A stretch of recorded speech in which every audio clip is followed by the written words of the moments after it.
Then, papunta ako dito, merong verse sa Bible na talaga nagbigay ng inspiration sa akin na sabi niya nga sa akin, at dun sa yung thoughts ni Lord is always higher than our way. So, sabi nga Lord, I always say na Lord, always salamat kasi, kumbaga, yung years na dumadaan, yung mga desires ko, unti-unti binibigay niya in a slow way na, kumbaga, in a way, parang noon, parang nag-discourage ako na hindi matutuloy. Pero, talagang, unti-unti. So, nakikita ko siya sa, kumbaga, sa isang bagay, kumbaga, pinaghihirapan mo yun. So, talagang tumarating yun unti-unti na kuminsan, parang wala na. Pero, yun na nga, meron ako mga desire na eto na, may dumating. Tapos, isa pa na talagang gusto kong matagal na,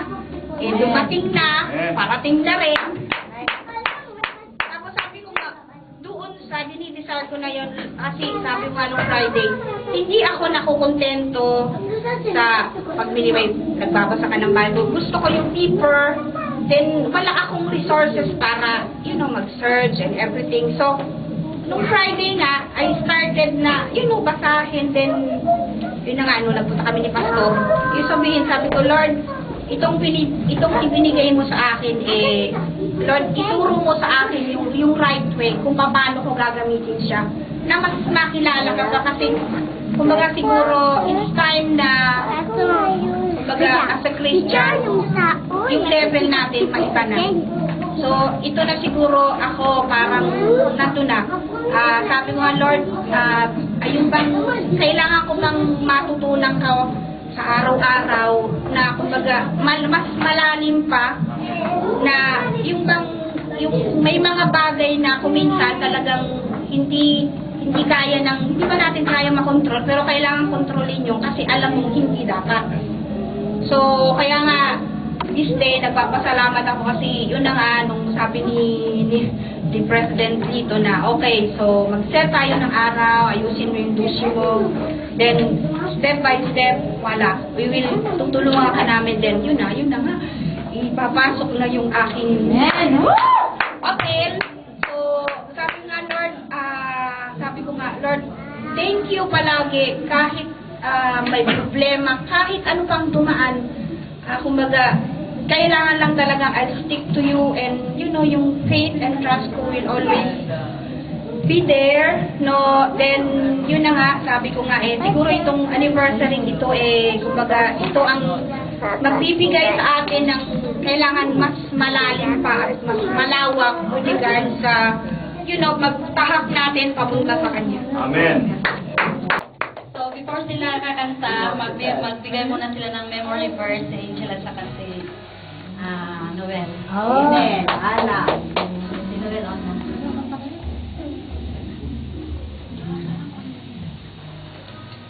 Genesis 1:1.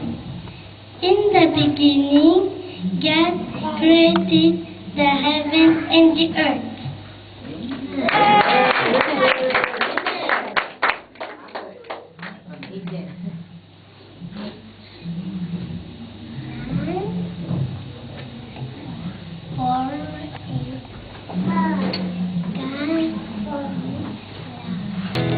Ang mga Ibon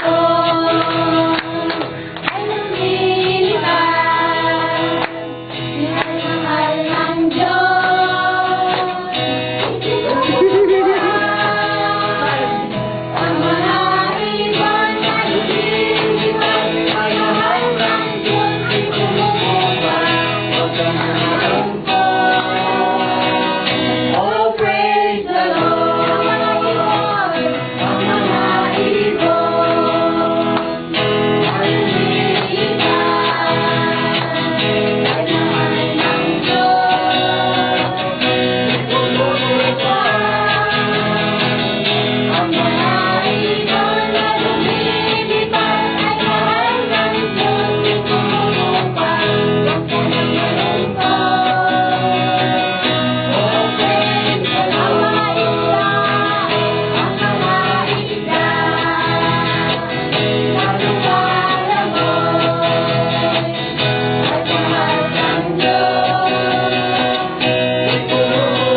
Alin? 1 John John 4:8. God God is love. love. Amen.